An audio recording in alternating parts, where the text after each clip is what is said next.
music makes me feel good. Makes me feel like killing somebody. Interesting. It makes me feel like I'm walking into a lounge and there's like someone laying on a couch and they're like trying to seduce somebody else. Hello, Mr. Powers. Why Mr. Powers? Austin Powers came to mind. Oh, behave. Speaking of killers. What's up? You killed George? I killed George. She's not here again. Georgie. Hello, Georgie. If you are a fan of George, send hate mail to www. No, I'm just kidding. Don't do that. We're holding a contest. Where is George? Give us your best guess at info@ouchcast.com. Is he A, in Mexico, B, in jail, C, New Mexico, or D, all of the above, in the grave? He's going around the globe. Well, I was going to say D, in outer space with the aliens. Oh. You were talking about aliens earlier. Are you going conspiracy nut on us too? You know, I not conspiracy nut, but Is it conspiracy if it turns out to be a fact? Yes. so Why? Because it's a conspiracy because they're hiding it. It's still a conspiracy. So They're trying to conspire to hide the truth. let's define conspiracy. A conspiracy is a concerted effort by a large one or like two or more like people within a group to conceal information for general consumption. Let's agree that that's what a conspiracy is, right? Okay. In order to deceive. I'll take that. And do I believe that there is something happening with UAPs and there's a concerted effort to hide it? Sorry. Yes. You lost me when you said UAPs. It's a UFO. Go on. You know. No. You know. The political correct name for It's bullshit. not political correct. No. It's U.F.O. So, okay. UAP. Language is everything for me. We've made this case many times. I've made this case where language is everything, and you have to be precise because what is a UFO? Unidentified flying object. Cool. Yes. What's a UAP? A bullshit urinary- Unidentified aerial phenomenon. Urinary Okay. tract infection of some kind. That's what it sounds like. Hey, UAP. UAP? Urine affected penis. That's what a UAP is. Urine affected penis. You were terrible when you were a kid at yelling at like making slurs and jokes at people, weren't you? Like, hey, UAP, never. Probably. You done with UAP? Yeah, you know me. I've been telling my friend Lewis about that one. It's like everybody walking around going, sheesh. It's so stupid. Have you guys heard that? No. Mm-mm. Oh, dude, like the kids come up with the dumbest What things. is it now? Okay, I can co-sign whatever it is you're about to say because of how you started this. Let's go. Go. So people will say whether it's like something they're impressed by or when it's like overwhelming or whatever, you say sheesh. Like sheesh. Get the fuck out of here. I'm not kidding. Okay, I have little kids walking around school going, hey, did you play that game? Yeah, I won at it. Sheesh. I'm like, oh, jeez, Dude, Louise. I'm already annoyed when the kids going around going, bruh. Yeah. It's the language. It's like the Smurfs. Bruh.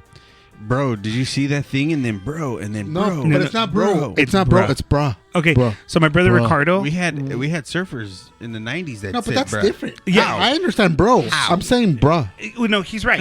In the Doyle's right. Like in the 90s, the surfers would be like, "Bruh, what's up, bruh?" But it was very different. specific to the Valley talk. Yeah. But no, now we got everybody saying like they're But bruh, it's different. They use it in a different Bruh. context too. bruh. I don't know. It's just fucking. Yeah, annoying. they say it's sort of like so lazy. They're like, bruh. It sounds like a burp coming out. I think I'm going to do that the whole episode. Like, bruh. Bruh. I don't mind it from you. Though. It's different. Bruh. It's the way the kids do it. It's like bruh. Aliens. Bruh. Aliens, bruh. Aliens, bruh.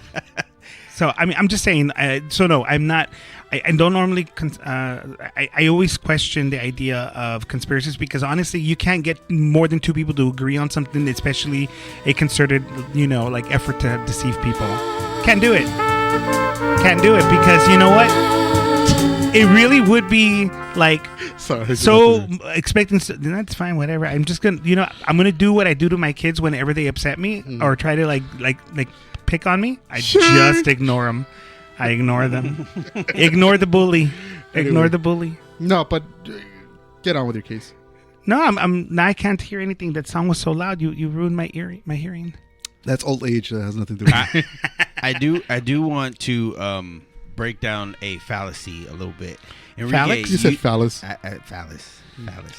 Enrique, you said language is very important to Yes. you, but nonverbal communication is extremely like telling, especially when it comes to like communication with individuals. And I think like when you Stop kicking me. overly try to identify things via language, you have to be specific to any language. So like it is, if it's in English it's said one way, if it's in Spanish it's said another way, and then like all of those things have to be so precise that like eventually we get to the point where the language just becomes so overly. Also, some things are lost in translation. Some things are lost in translation, but I could speak to somebody who only speaks a completely different language, but based on nonverbal communications, we understand each other. Isn't it funny when there's two people that don't speak the same language are trying to communicate with each other, and you're trying to see them mime each other to get to the point?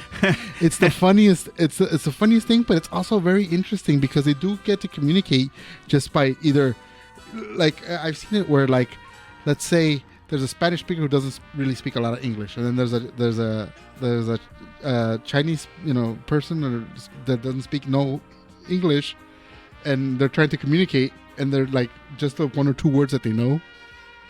You ever seen that? Yeah, me all the time when I'm Right. trying to talk to somebody who doesn't speak my language. I'm like, No one speaks Doyle though. that's true. I should start my own language. Squid Squaddies. I do Squid want to say Squaddies. though, Enrique, language is valuable. I don't want to like say it like I'm against what you said at all. I think you make a very good point. I just don't want to dismiss, like, some things are not, if it's understood, it doesn't need to be discussed. And I think that if you understand that in the street term analogy, like, we could go through the exact same thing and no one says a word and we completely understand everything that we need to say. Okay, so I mean, without going on too large of a tangent, I will say that there is, depending on the objective of the conversation, language is important. You talk about nonverbal language, and sure, nonverbal language is important in that it conveys emotion, it conveys nuance, it conveys transactional situations. Sure, of course, but when we're having like academic discussions or trying to understand or uncover truths, spread information that we can rely on, language has to be agreed upon. It has to be. Otherwise, there's a lot of room for interpretation, and that's why we get into a lot of misconceptions. And I think people have a lot of trouble. I mean,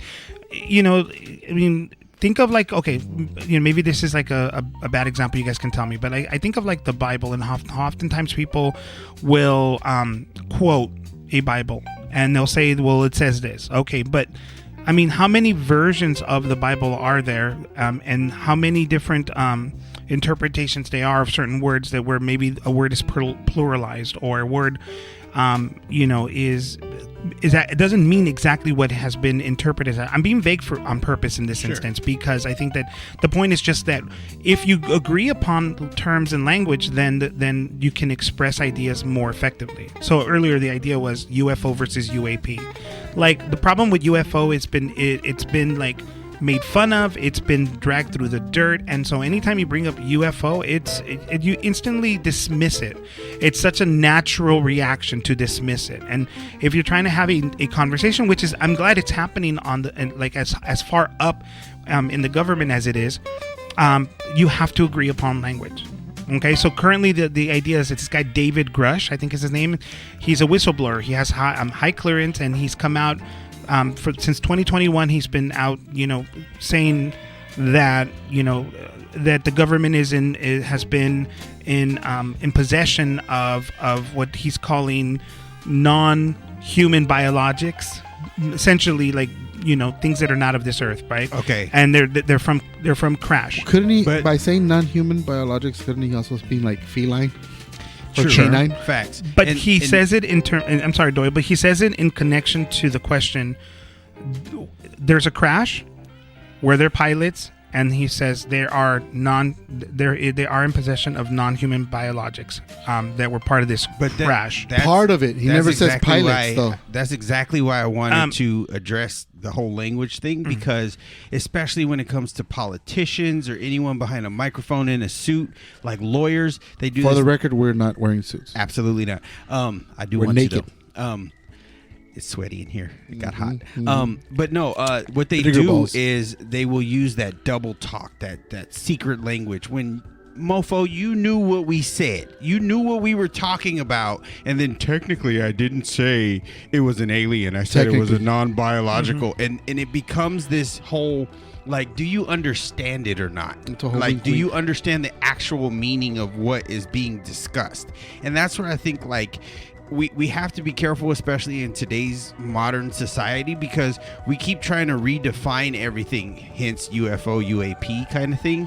And then what ends up happening is, in the translation of changing all these things, we lose the original context of what the conversation was about in the first place. And then all this double talk, especially with these politicians, well, we never admitted to this and we never admitted to that. And so it becomes this really convoluted thing where it's like, that's part of the conspiracy, is to confuse everybody by creating an alibi saying we never agreed to this because we never said that. Okay, that's true from the higher up, but I mean, I'm strictly speaking of the whistleblower, and he's a guy. I got a whistle you can blow. Yeah, you are so wrong. What are you, too short? Blow the whistle. So this guy David Grush is a whistleblower. He was a high intelligence officer, had high clearance, and he filed two different whistleblower claims, which are legal. They're legal documents that are presented saying that the government, at least where he was employed,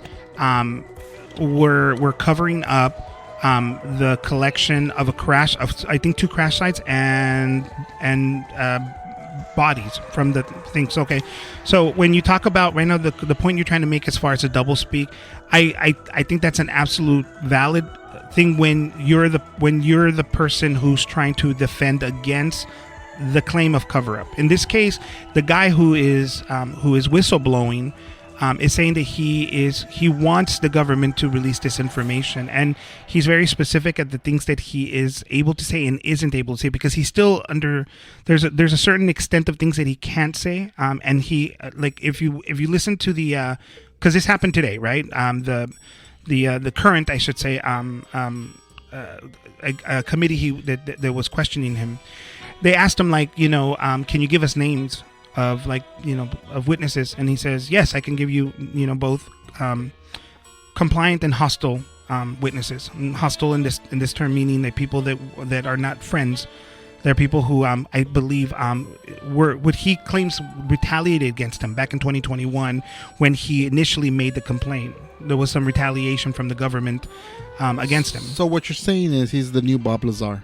Yes, except he's the credible Bob Lazar. I mean, Bob Lazar, like, that was the whole thing. He was credible back in the day. But, well, and that becomes the question. Asterisks. With the information that's being released, does it make the information that was released from back in the day a little bit more credible? Because yes, probably. At some point, with everyone denying what Bob Lazar said, we might have to revisit some of the things he said, because now the government is confirming these things. So what we once called conspiracy theorists are now conspiracy facts. So let me just first, for me, say this, and Angel, you should chime in on this one. Like, I am a skeptic by nature. Are you a skeptic? Sure. Or do you believe everything that's, like, put in front of you? I'm skeptic. More emotional when it comes to my opinions, but okay. I am very skeptic of a bunch of stuff. So I call bullshit on almost everything. I think that's where me and Angel, like, balance each other out, because I try not to be emotional. I mean, sometimes yours is more logical, more point driven. Mine is more gut feeling. Sure. But at the end of the day, your opinion, your mindset is pretty similar to mine. I think we agree on a lot of things. But here's the part that I was gonna say. Like, Bob Lazar, we say that he's credible. The reason he was credible back in the 80s when he first came out, because he had awesome hair.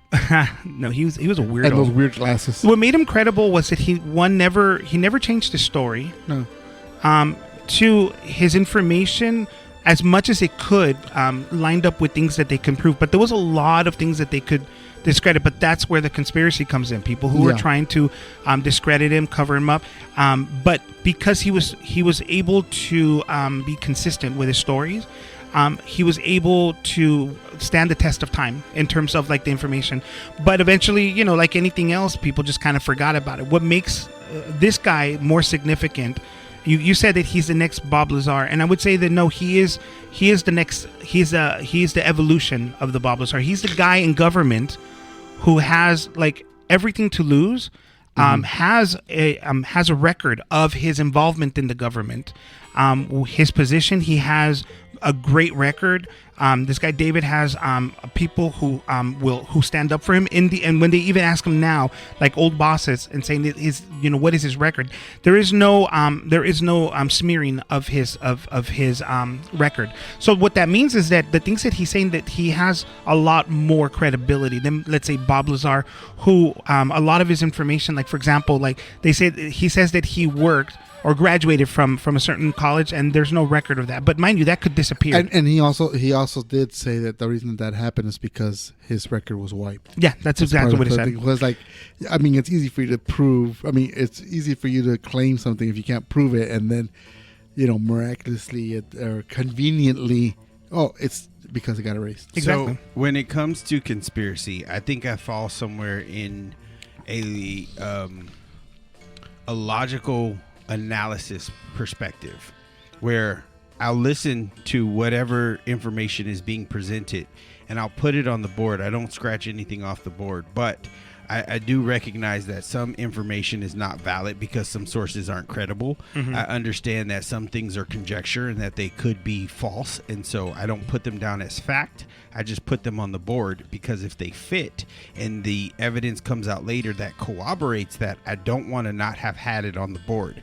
So logically approaching any sort of critical thinking, you have to look at the source. You have to look at the information. Is it plausible? Is there a possibility? Because when you deal with people in higher up positions, clearly the government for years denied any sort of extraterrestrial involvement. Roswell was fake. Area 51 didn't exist. But now all of a sudden those things are somewhat skeptical because the things that they are coming out and admitting to now. So like, you can't wipe those things that have been said off the board until we get all the evidence, like we get transparency. And I think that's where the Freedom of Information Act comes from, because why is so much stuff redacted? They say it's for the health of the public, but something 50 years ago is not the greater good. And that is where, okay, Angel, you want to call BS? That's where I'm going to start calling BS, is because all this stuff has been redacted forever. They keep telling us it's for our own good, but you know what? Things ain't getting good. Things ain't getting any better. They keep getting worse. And so I think without full disclosure of some things, I get it. I understand there's operations. There's people's lives at stake now that maybe like things need to be classified. And I totally understand that from a government perspective. And I know that they wouldn't want to freak people out or whatever. But over time, you have to start to analyze like the stories we've been told. And here's the truth. We've been lied to from the highest levels of government. All the time. We've been lied to within education because we still are. And that's exactly why someone who, like I would say, is a conspiracy theorist makes a lot of sense, because what they're doing is they're not just accepting what we are told. You hear that, George? You make sense. I didn't. Let's not go that far. That's why I said some stuff. It's. Let's not take language is important. Let's not take everything off the board, but some stuff. Come on, like if you see like absolute evidence that this dude is a crackpot, he's full of crap, there's no corroborating evidence, I think we can all come to the conclusion that maybe that's something that we can put over, and this is probably full of crap. Speaking of crackpots, you guys seen Bob Lazar, right? Yes. Doesn't he look like a serial killer to you guys? Yes. He's a very odd guy. He seems like somebody who's on the somebody who's on the Spectrum? spectrum. Yeah, absolutely. Yeah, but more like a psychotic murderer spectrum type. Let me go on record and say not that people who look on there on the spectrum are odd and look like murderers. I just Him personally. I'm just saying because the thing about about people who are on the spectrum is that they do something that the term now is called masking. Masking is the idea that in order to get along in society, you have to portray a certain ableness in society. They used to call it aping. I never heard that term. That's Aping. interesting. Yeah. Okay. And I kind of do that. Yeah. Sometimes to fit into with surroundings, ape? I ape. Yeah. I So you beat your chest. fake it. Yeah.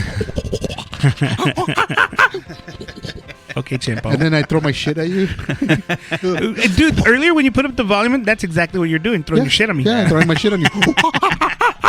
He's trying to claim his territory. Yeah. Enrique, be careful. I'm about to piss on you too. So But okay, that's interesting. I've never heard the term aping. That's great. It's old, but it's kind of similar. Or masking is the other one they say, like wearing your mask in public. Yeah, and let me make the term then, or rather, let me make the statement of this: is that the masking aspect is that we try to portray ourselves as being part of society in some way, and what comes out of that is oftentimes people that are a little odd because we sort of conditioned to see when somebody's trying a little too hard, and it makes us uncomfortable. But in this case, people who are, like, for example, on the spectrum will look who are actively masking will absolutely look out of place. But I mean, that's where it behooves us to try to be more accepting of them. That's my little kumbaya statement. You said behooves. Behooves. However, yes, Bubba Lazar is an individual who constantly looks like he's like uncomfortable with his own skin. Like Bob Lazar looks like someone that Jeffrey Dahmer would look at and go, "Oh fuck." Do you? Wow. Do you think that maybe he had some sort of like OCD or sociopathic tendencies, and that's maybe why he had that look to him, and maybe that's also why the information he had could have been credible. Somebody who has like an extreme OCD can analyze and look through information, and there are some incredible people on the spectrum who have some insane ability to like mimic and remember and visualize things that the rest of us don't understand. Right. Well, they're trying to say that Ted Bundy was on the spectrum as well. That would be interesting. That sounds about right. That would be interesting. I mean, I don't know. I'm not an expert in serial killer stuff, and I got interested, like all of us. I like love, all the podcasts and everything else. I love studying serial killers, and I know where this is going. Because there's something, you learn from their mistakes, psychology wise. When you analyze like the perspective of someone who can like do some of these things, like it's baffling, right? To us as normal people, but for them there's an emotion or a rush to it. And so I think a couple months back we talked about like true crime, and we got into like why women love true crime. If you haven't heard it, go check out that episode right now. It's actually a pretty good one. But I will say this, some of the crime stories that get covered by true crime all the time are some of the most entertaining, like in I guess you could say intelligent type of like psychological evidence that we have towards some of this stuff. There's patterns. There's a lot of common patterns in serial killers, cults, all kinds of stuff. They just caught one, didn't they? The Rhode Island. Mm-hmm. I remember that case like from years ago. They kept talking about there's a serial killer, but they couldn't find him, and then finally found him. Yeah.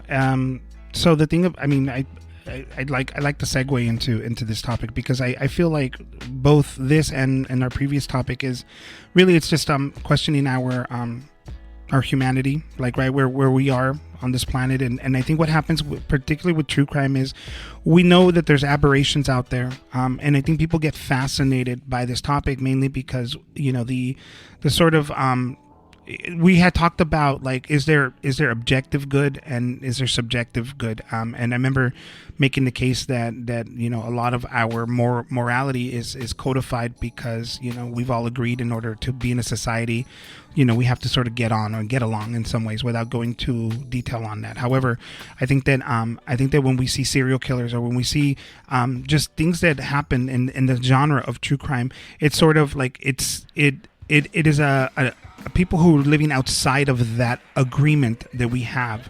And so we become fascinated with it because we want to relate with it. We want to understand, is this something that we're in danger of? I mean, it really piques our interest and the macabre side. I was at the Museum of Death 2 weeks ago. Yeah, 2 weeks ago. And Angel, you had told me that you've gone to it before, right? I went when it first opened up, and I'm talking, this was eons ago, and the original location, Sunset which was Boulevard, on right? Hollywood. No, it was on Hollywood and Ivar, I think it was. Original. It was a small. I could have sworn it was Sunset because isn't that where it's near the Pantages Theater, right? Yeah, isn't that Hollywood? Yeah, no, that's Sunset. No, that's Hollywood. Is it? Pantages is on Hollywood Boulevard. Oh wow. Anyway, Yeah. it was by there. It was by there, and it was pretty interesting. They had things about Christian death, the singer's suicide, and they had clips and a lot of the Traces of Death stuff. Traces of Death. Remember? Did I play the VCR tape for Traces of Death? We did. We went through Faces or Traces. There was Faces. Faces was fake. By the way, they're doing a remake of that. No way. Please don't. Yeah, they're doing a remake. Wow. I think there's The something internet has made that useless because now there's way too much content out there. It's disgusting. Faces of Death used to have some accident videos in it, and then some reenactments with some fake stuff. I remember the reenactments. They would pass it off as real things, like the whole screwdriver to the neck of that one guy that was holding the hostage. That was fake. It was all fake, and you could tell it was fake because, well, you could tell it was fake. Later on, The production value and the camera production angles. value got a little too crazy. Yeah, so it's like, get out of here. Yeah. Then in the 90s, they came up with Traces of Death. There was 3 of these or 4 of these. Traces of Death were actual 100% uncensored videos. That's the first time I saw the Bud Dwyer suicide on camera. I remember that one. And I just a bunch of stuff on there that's like obsessive. When I was a kid, I was obsessed with the gore and all that stuff. So I actually went out and Empire Video, statute of limitations. I went on Empire Video, rented Traces of Death, and actually made myself a copy. Yeah. Which is good because later on that Traces of Death, it got kicked off Empire Video. They no longer had it. It was like they started taking it off the shelves. Yeah. And I was proud to have one of the copies, good original reason. copies. And I had this morbid curiosity where I would always show people, like, look at this when I was a kid. Of course, this is, pre-internet. So let's take that. And then when the internet came around and Rotten.com came out, and I was obsessed For with all that of you ogre. kids who are listening out there was a time where whoever had the most freak out material, you had bragging rights, right? It's like how nowadays It wasn't you as guys, simple to get as it is now. Yeah, man. you can't just send it across the room. You'd be like, dude, you got to come to my house and check out this tape. It's a rite of passage, though, this idea of trying to gross each other out. I mean, it's stuff of sleepovers. Whether it's Traces of Death or whether it's Friday the 13th, right? It's like, can you stay up and watch this? And there is a bit of bragging rights to how much you can take, but because I think that our curiosity sometimes gets the best of us, and also access to this content makes it easier to consume. And I can't imagine too many people that haven't had that peak curiosity. And I think that true crime is human nature. Right, it's human nature. But I was going to say that I think true crime genre thrives on the idea of this because, I was asking coworkers today, why they like this stuff, and a lot of them, I work with a lot of females, and all of them kind of gave me the same answer. Sorry, females. A lot of them gave me the same answer, is that for them it's the fear of these personality traits existing, which I found very interesting because, to me, the first thing they say is, well, it scares me to know that there's people out there. And then the second thing they said is that what if I'm dating somebody that's like this? Yeah. And I have a question. Newsflash, ladies, most of you are dating that psychopath. Just say it. I went there. I'm not going to say nothing. So I have a question. Is that just a human trait? Or have we seen that in other species, like say apes, or where there's a serial killer type tendencies, or just blatant violence towards their own kind? Without being able to profile animals, because there's really no way to communicate with them in a way that you can I've make seen objective. Congo. You can totally talk to gorillas. Yeah, right. Amy, bad monkey. So because they're not out there riding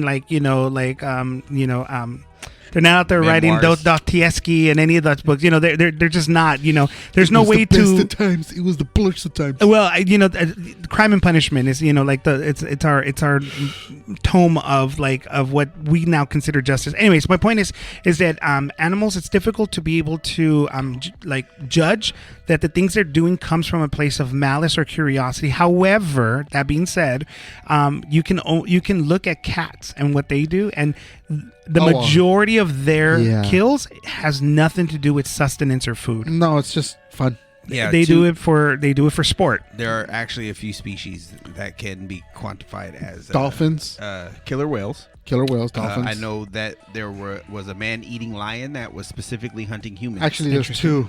The Ghost in the Darkness. Yes. The story is actually the Beast of Sarvos. They're real, and then they're actually stuffed. And crocodiles.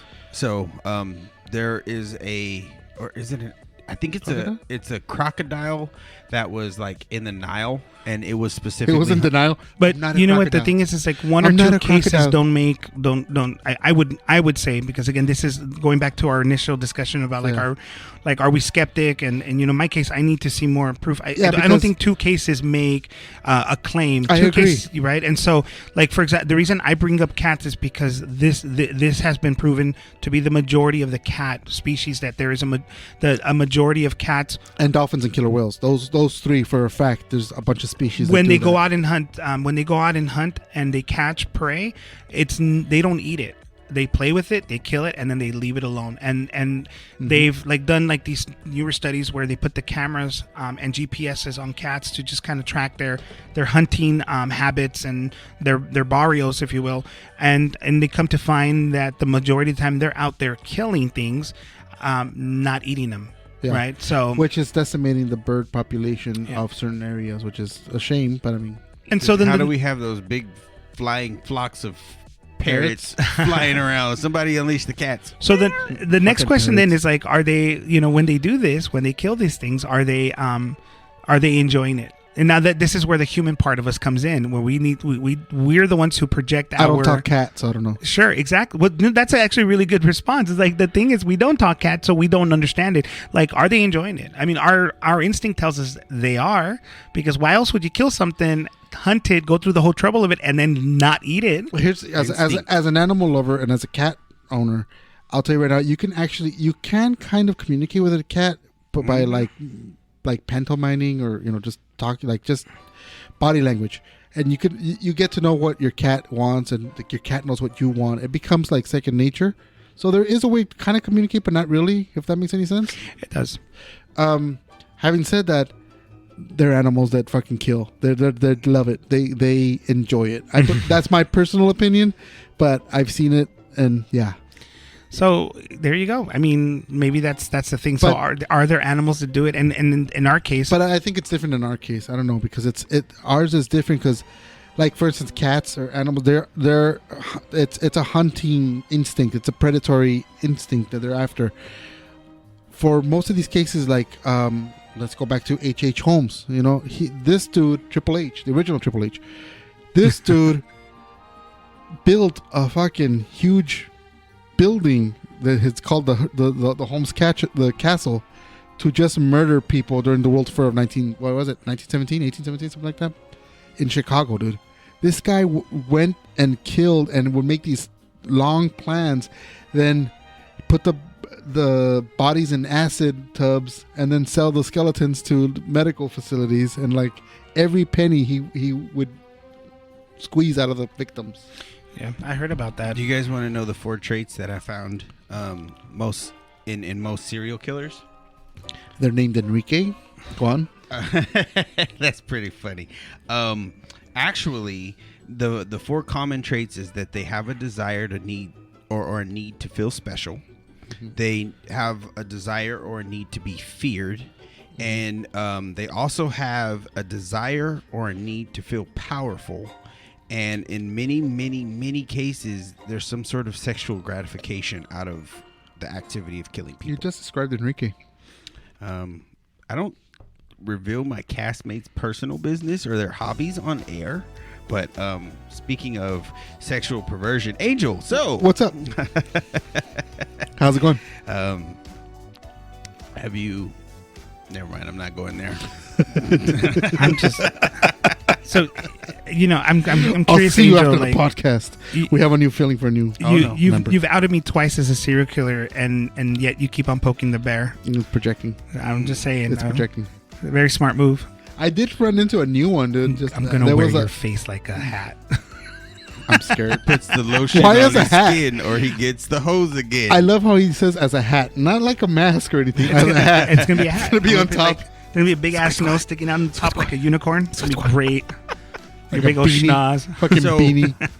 So the reason I find those 4 things very interesting is because in these like common traits, especially like the need to feel special, that's the reason why they write like the memoir or the Or they write to the journalists Yeah. and tell them, I killed him. I'm the Yeah. all powerful it's son of Sam.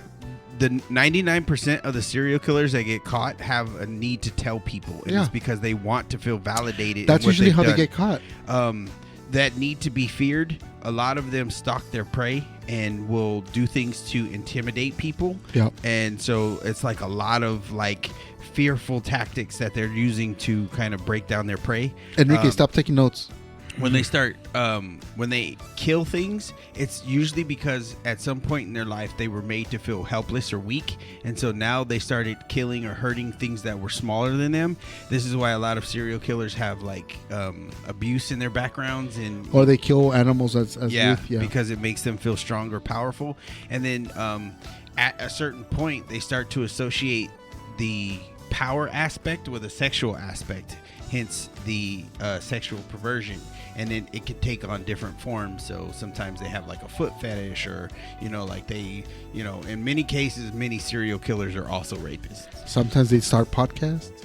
So like serial killers, any there you go, any person with like a pathology, and you can like I feel like it's all like on a spectrum, and that there's one extreme to the other.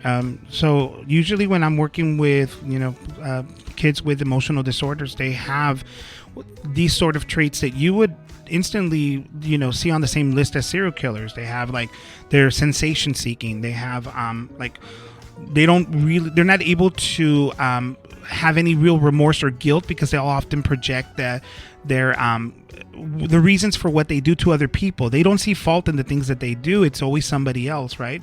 Oftentimes their lack of impulse and their impulse control is like out of whack. These are all like, this is like like kids that I know, right?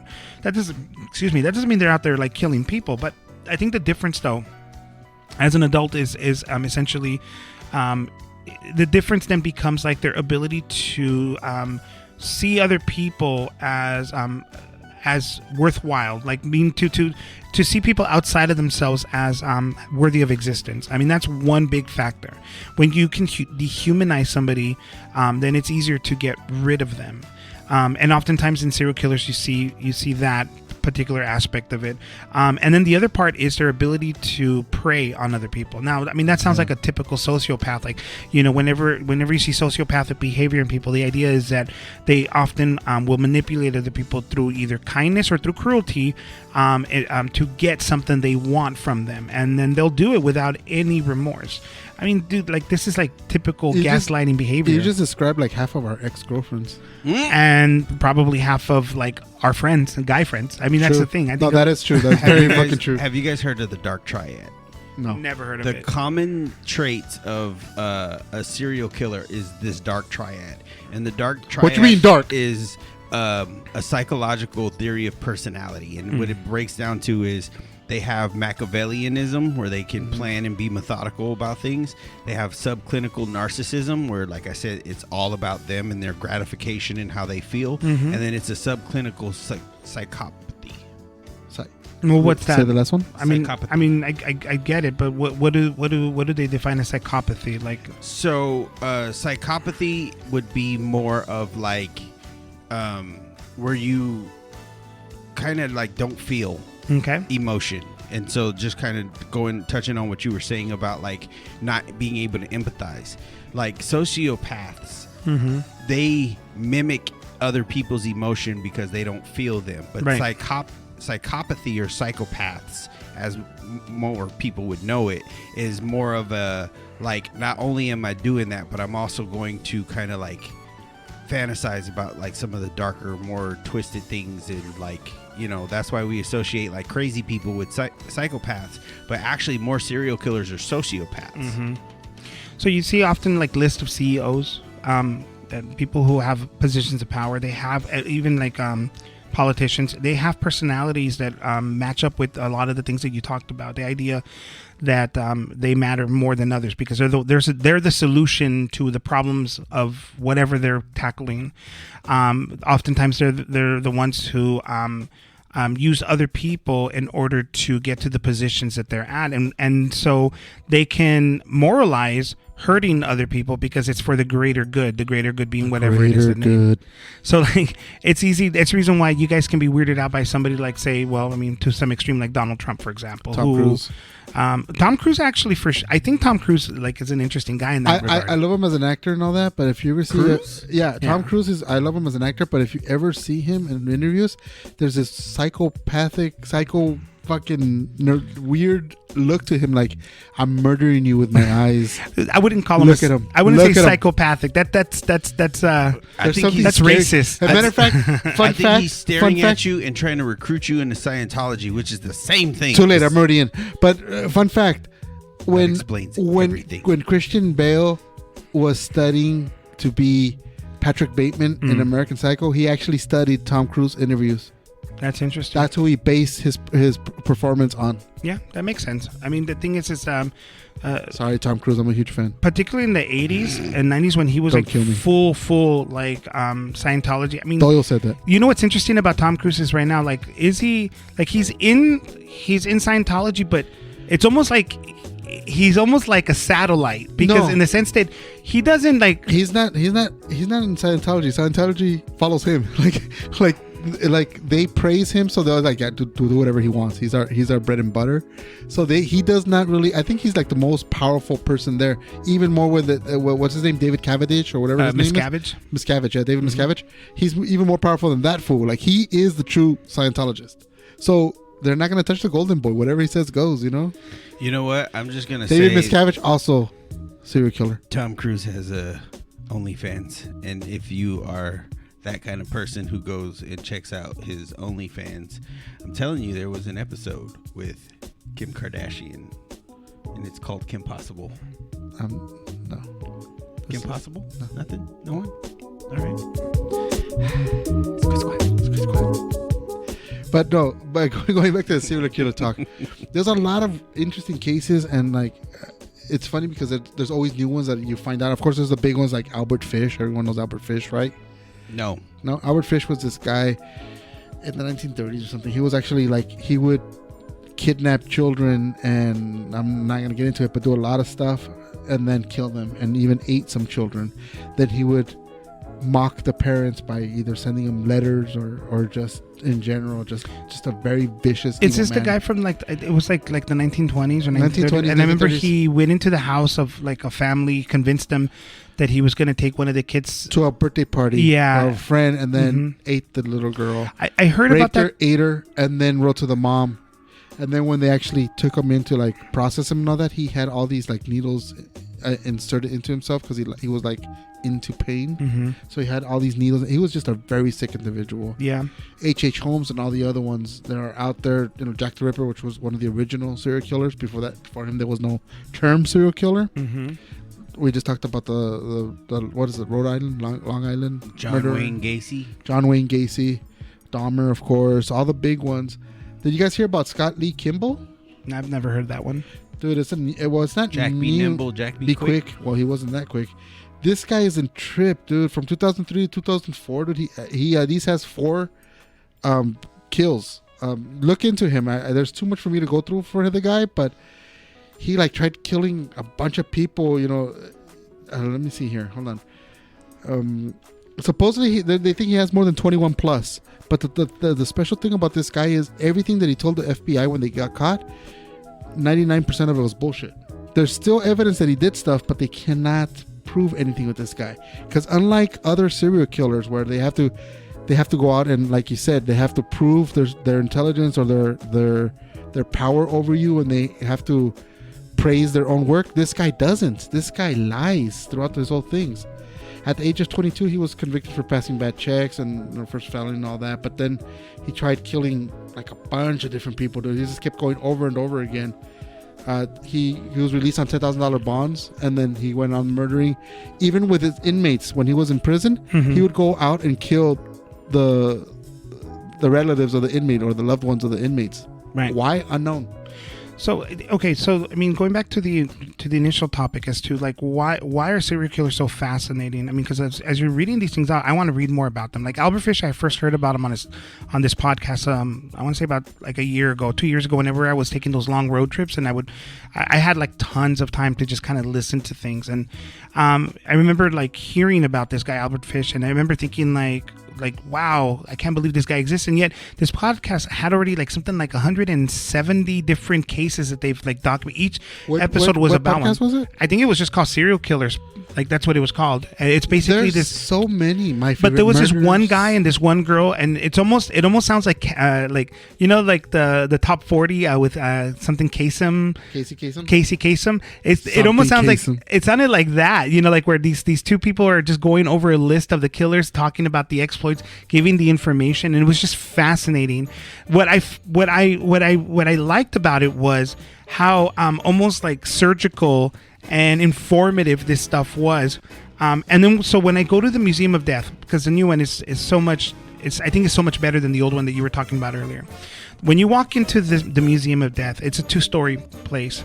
And as you're walking up the steps, you just see all these different pictures of the different remember the car crashes and stuff that they used to have like up in the hallway? Yeah. Well, now they put them in the so you have been on the original. Oh yeah. Okay. I've gone to the Museum of Death like 4 times. I used to have my little stub that was a little gravestone. Do you remember the original ones? I miss those. And then I have a stub with the skeleton on it, the skull. Yeah. That's the one I had. All right. Well, anyway, so you walk up the steps, and as you walk up the steps, and you're seeing all these different pictures, you go into a room, and in the room behind this glass case, they have just a bunch of paraphernalia. It's basically the serial killer room. It's an extension of what they had in the old one, where remember they had the letters, correspondences, because apparently the owner of this museum corresponded with a few of these guys, John Wayne Gacy, Richard Ramirez, and then I forget the other two. You remember the two guys? I don't remember the name, but these two guys are notorious because the FBI still uses a cassette tape they recorded of them torturing and killing. The toolbox murders. I believe so. They killed them up in the Big Bear or whatever mountains up there. It's pretty gruesome. But they still used the cassette tapes to train FBI members for the brutality of it. Because I mean, they basically recorded the torture of this poor girl. I think she was like 16 years old, and by the end of it, she was begging for her life. She was saying, or rather, to kill it, to end it. Like, please take my life. Now, for whatever reason, as I'm walking to this place, the thing that fascinates me was looking at all these people. Walks of life, man. You had young people, of course, because you're gonna always have young people who are super curious. Hitchhikers. You had old couples that don't look like they go to these type of things at all, and you can tell that it was their first time there because they were like horrified and gripped by everything they were seeing. So it brings me to the topic. It's like, why is this such a fascinating thing? Why do people want to challenge themselves? When we were kids, we wanted to one-up each other, like with traces of death. Like, can you shock? Later on, we want to know information, but why? Like, what are we trying to understand about ourselves when we do this? Well, I think it's interesting because death is forbidden, right? It's always been forbidden. It's the one thing, like, even if you think about like Bible thinking, right? Thou shalt not kill. So, well, I mean, just in concept, if you were to analyze the beginning, there was no death. It's not until after sin is brought into the world that the Bible says that death was brought into the world. So that even is then, the religious point of view, I'm not on that. I'm trying to explain something to you. No, I'm saying like if you take that into account. But if even in that concept of thinking, like death wouldn't have been associated with the beginning, and so like for it to be forbidden, it's like, where did it come from? And so there was this curiosity of it not being there from jump, so you could think like rewinding time back to like the most ancient of cultures. Everything, there were death cults, there were like worship of death and things that brought death because those things weren't initially supposed to be. Look at around. Egyptian lore. It was all around death. The Aztecs, all around death. I think there was Cartoon Network. I'm sorry. death was more accepted when Scooby-Doo. back in antiquity, it was because it was all around. Like, I mean, you couldn't walk in around the Victoria, neighborhood and not see. It was natural. Yeah, you often would see bodies on the road because it was just a natural thing. We've compartmentalized our society. I think, like in I know in the last podcast I was praising the show 1883, but there was a lot of interesting tidbits. But one thing that was said by a character in the show was that the cities is not the taming of the wilderness, but the accommodation of it. We basically created cities in order to accommodate ourselves from the wilderness, so that we're immune to it. But that doesn't make us better, right? I mean, I'm paraphrasing the line, but essentially the takeaway from this is that the reason why now we're more afraid of death, and as you said, taboo, is because we've compartmentalized it. When people die, we often don't see it on the street. They're taken to a morgue or they're taken to the hospital,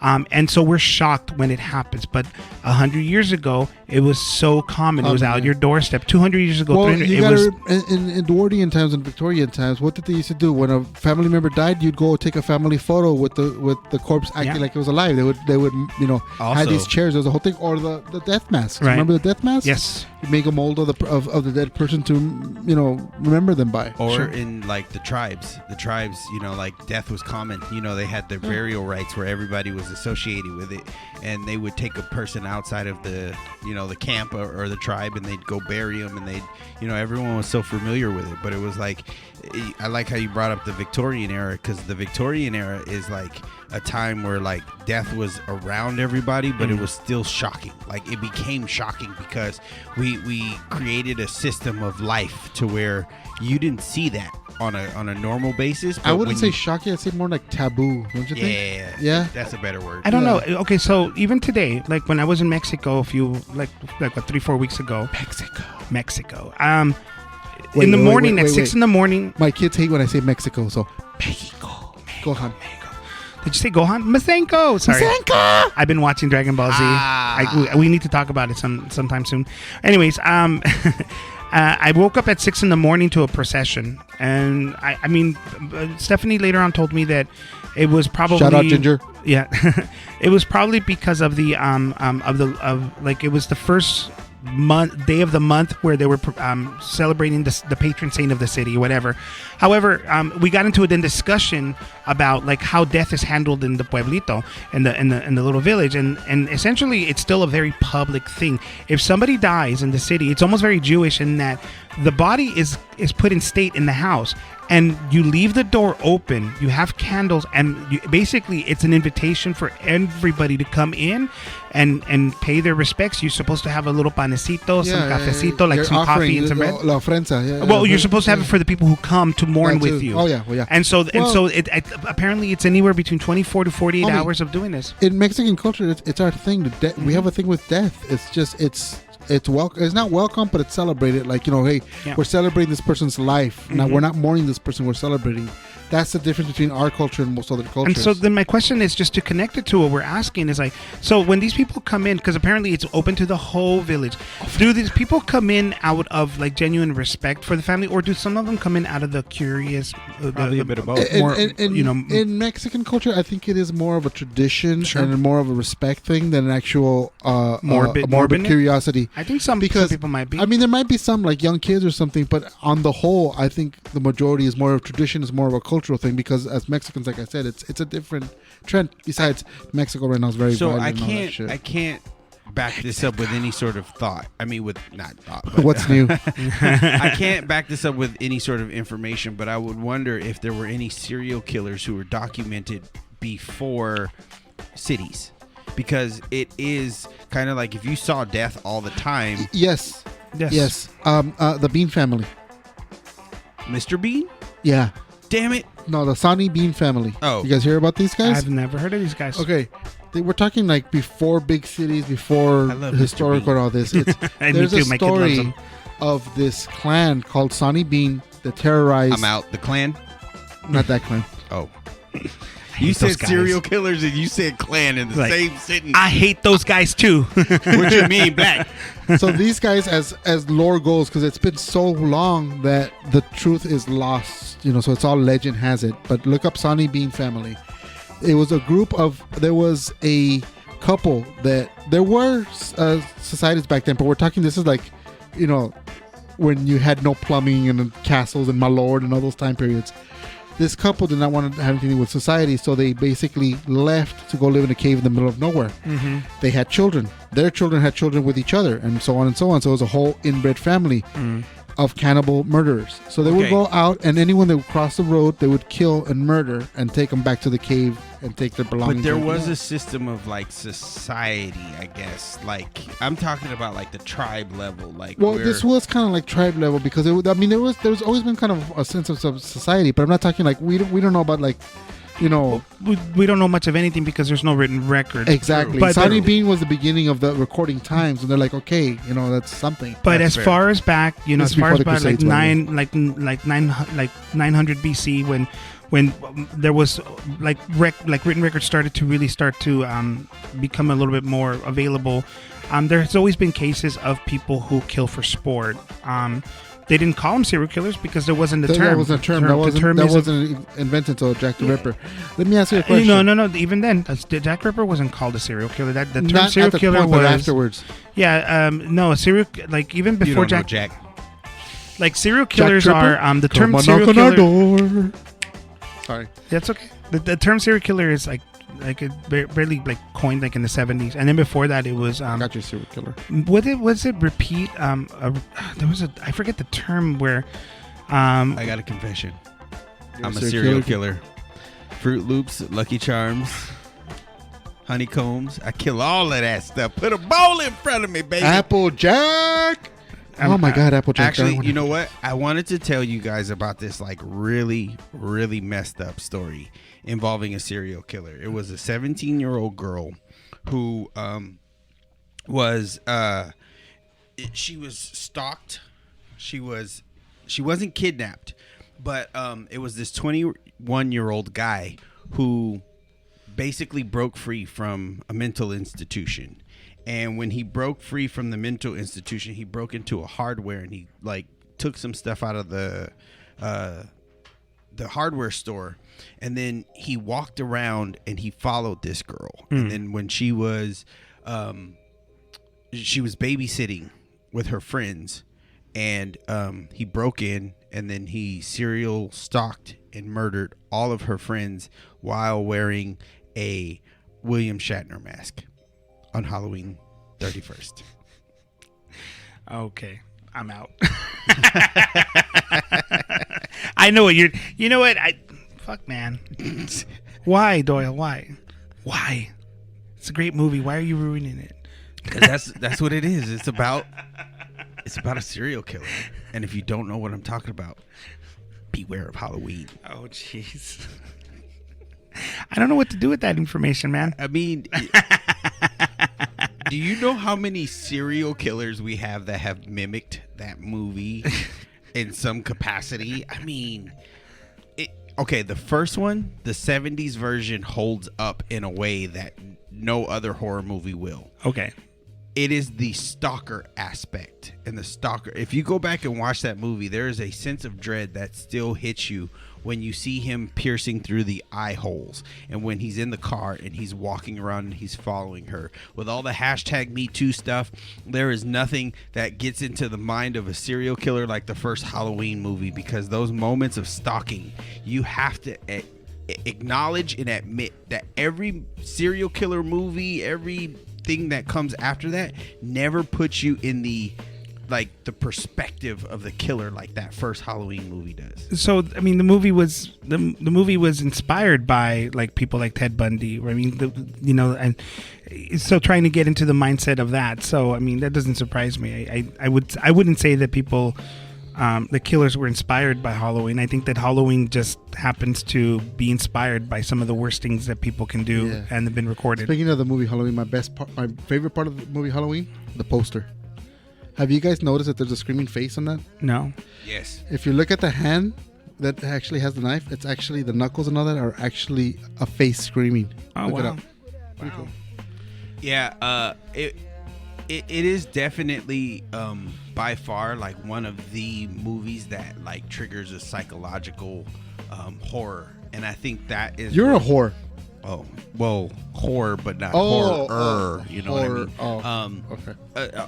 A psychological horror goes a lot further. I think we can classify like the great classics as psychological horrors. You know, The Exorcist.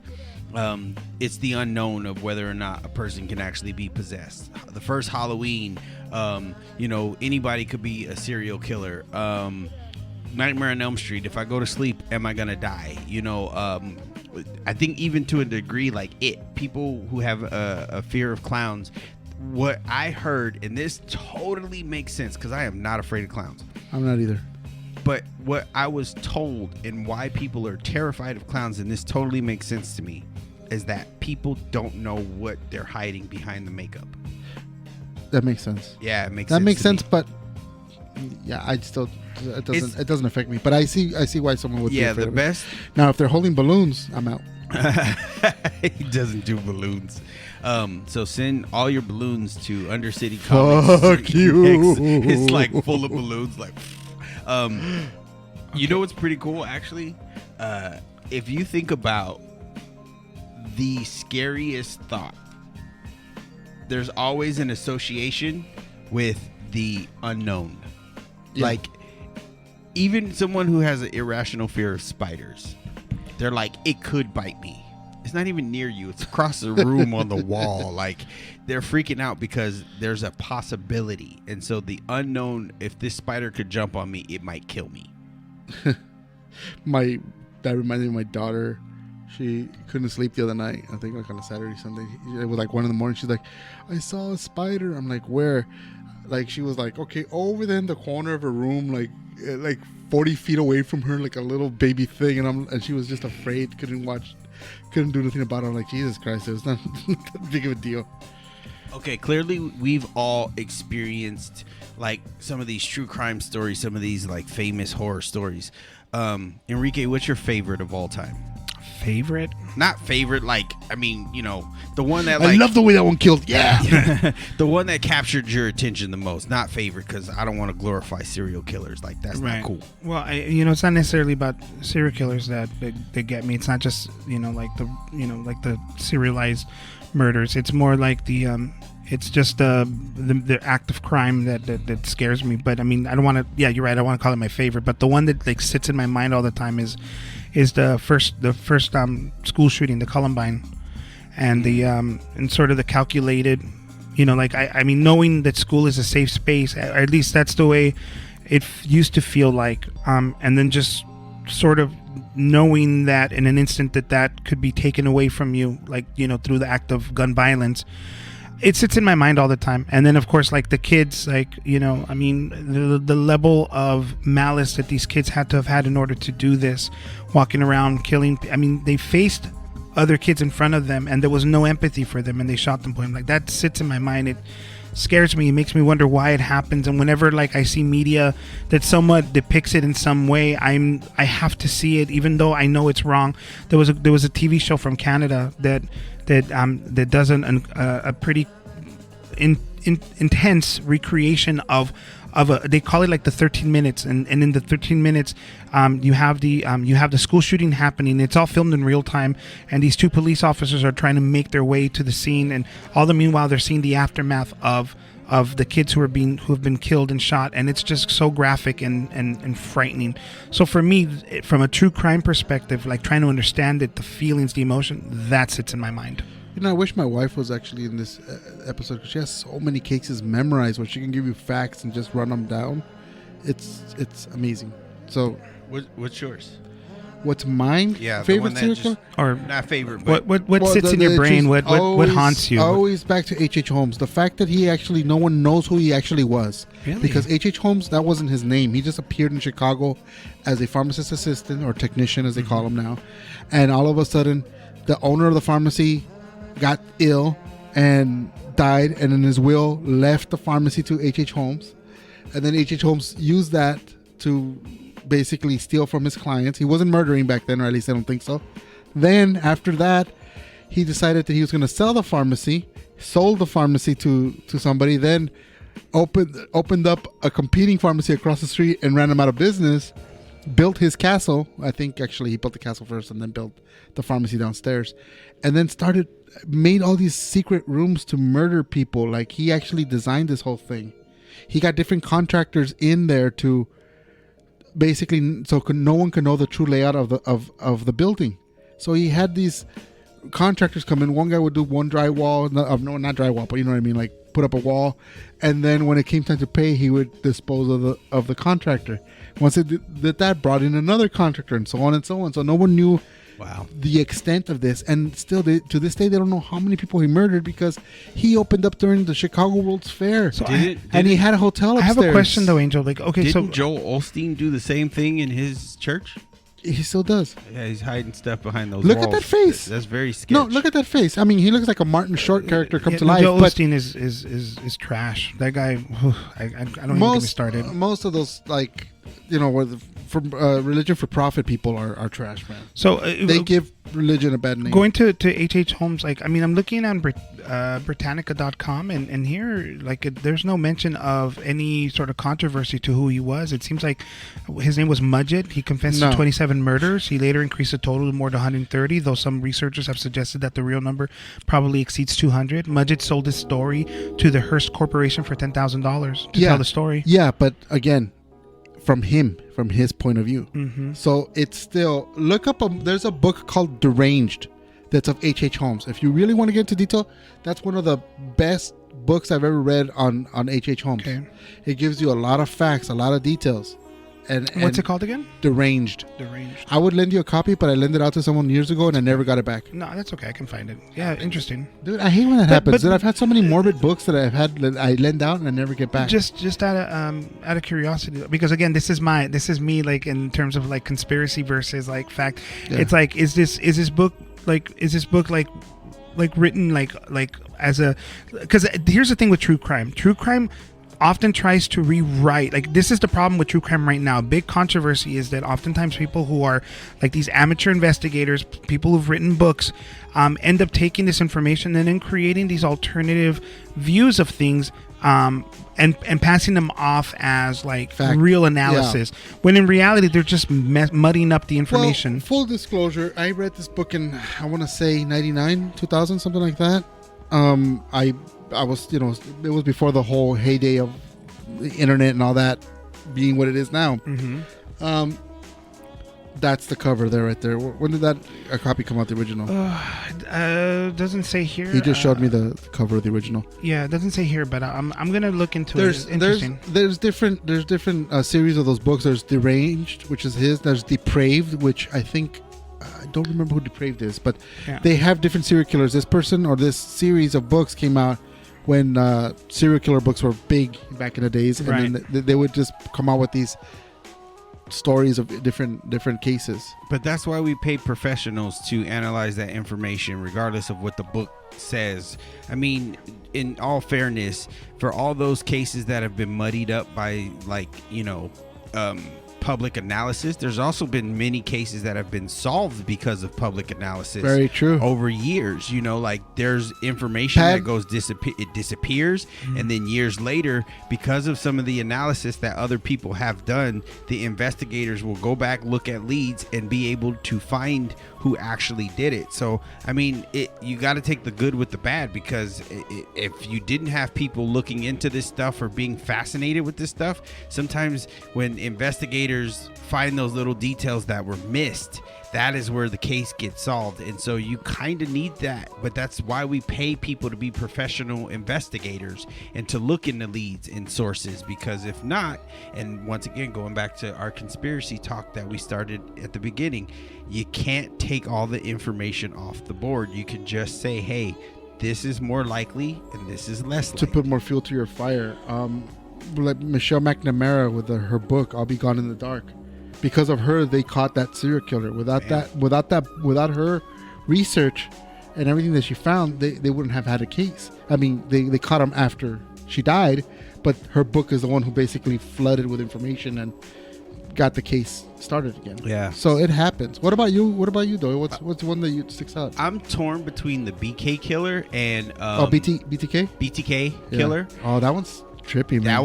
That one's really crazy. If you guys are into true crime and stuff and you haven't looked that up, check that out. And the Richard Ramirez and the Black Dahlia stuff. The Black Dahlia stuff is pretty good. We didn't cover the LA stuff, but there's so much. No, we did it. There is so much. Enrique, did you say something? Did I say one? Yeah. No. Oh, okay. Yeah, sorry. No, I was. No, let him finish first. Yeah, please. The Black Dahlia stuff. There's belief that there was a doctor named Dr. Hordell, George Hordell. Yeah. Hodell, I think his name is pronounced. Hordell. But there's some very interesting stuff with government ties and cults and things like that he was associated with, but he was a doctor and a surgeon. I heard about that as well. And his kids are the ones who kind of said he was an abuser, he was a pedophile, he was into all kinds of weird sick stuff. Yeah. And they found a lot of evidence that corroborates that he probably was the killer behind the Black Dahlia. And so literally behind her. So what I'm doing right now, just so you guys know, I'm going through an article of New York Times that asked the big question, which is is true crime moving away from truth? And earlier you said that there's information that people have dug up and sort of like the hive mind of the internet and just the community that likes this stuff digs and digs and digs, and they're able to get information and keep things up in the forefront. And there is value in that for sure, because I think that you can get breakthroughs. But I think it's still a valid question are the enthusiasts and the sort of like easy consumption of true crime just adding to the noise and potential alternative fact laden? I believe 100%. You're right. The thing is that information now is so easily accessible. And I mean, this also ties into our initial topic about UFOs and just in terms of like communication and language, why it's important. I think what happens is people are really excited by this particular genre. They have been since like 2015. Really, I mean, people have always been excited about true crime just in some way or the other. I mean, come on, we used to watch Mystery Unsolved and all these other things. However, in 2015, there was a show HBO called The Jinx. What was the Netflix show that came out in 2016? Something To Catch a Murderer or. Oh yeah, Steve. I know what you're talking about. Yeah, it's and so these shows, and then of course the podcast Serial. Do you remember that one? Don't get me started on podcasts. We have Crime Junkie, Dead Dateline, The Retrieval, Scamanda, Betrayal, Morbid, 48 Hours, True Crimes. I can go on, and there's one of the biggest one is what is it? My Favorite Murder. Making a Murder was the Netflix show, but before that, there was a podcast that really brought this genre more mainstream, and that was it was called Serial. Yeah, and Serial. that podcast was documenting a cold case not cold case, but basically a case of a guy who was in jail for killing a girlfriend, right? And people were trying to determine whether he was innocent or not. And so people got so invested in that story that they actually started to reinvestigate it. They forced the court system to re-look into it. And initially there was some kind of overturning of certain things, but down the line, it's possible that they got it wrong. Now, don't quote me on this, but I think that I'm quoting you. I think that the ultimate takeaway from that is because of how invested people were in this story, this Serial, that on one hand, yes, they gave this guy freedom for a little bit, but now he's back in court, from what I understand, and possibly, there's more proof that he did do it. But again, don't know. Conjecture. Yeah, and so, but the point I learned a word. You did learn a word. The point is that because of how interested people are, is it really valuable though? Like, is the information that are being put out there really valuable? And I don't know. Doyle said that it is because people keep it out in the forefront. I'm on the fence. I see both your points of views, and I agree with both of you to an extent. I don't follow crime or murder, serial killer / podcast. I don't do any of those. There's one that I did follow from beginning to end. Catfish. And it's by CNN, the James Brown mystery. That's an actually really good one, dude. It was basically this reporter from CNN got a phone call about maybe that James Brown was murdered. and they go into it, and there's a lot of crime, and he was being very paranoid towards the end. His wife died under mysterious circumstance before everything else, supposedly to botched surgery, but it's still out there. And there's a bunch of evidence. I do recommend it. Don't expect a great payoff. It's only 8 episodes, so that's why I'm recommending that one, because it's one of the only ones that actually followed. Short. It's short. It's 8 episodes, and it was a little underwhelming towards the end, to tell you the truth, but it's still a very interesting podcast. All right, so I recommend that one, the James Brown Mystery. I'll check it out. Yeah. I'm first time hearing of it. I will not. Remember the OJ trial, and Speaking then of the serial killers. Remember that one show that was great. That was really gripping. The one with Cuba remakes? Gooding Jr. Yeah, I didn't watch those. Oh, dude, it was so good. I didn't watch those. It was really good. You missed out. It was Did a either spectacle. of you read OJ's book? No, I would not. He did it. I would not waste Are my you, time. are you talking about Booker? I Stabbed the Bitch? Is that the one? No. Oh, that was the original title. My bad. If I had done it, Oh, or that's something right. like that. That's right. That is so fucking. I get the fuck did outta not. I can't. But people bought it. People bought it. Not me. Well, I never read it. I don't. If they were into true crime, I mean, when does a serial killer write the book? You know what I mean? That's basically if I would have did it. And so, what is the book about? What does he say? He made profit of it from it. Yeah, he basically wrote a book about How he he would have have done it if he did it.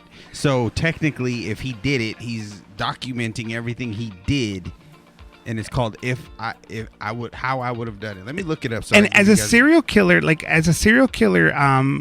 enthusiast, I know one fact about serial killers: they like to revisit their crime and re-traumatize society in order to, I mean, it's like Albert Fish. Like the whole reason he was sending the letters to the family was that he wanted to re-gratify. He wanted to siphon. He was a vampire. He wanted to siphon that pain. And that pain off so of him. Yeah. the book OJ is called If I Did It.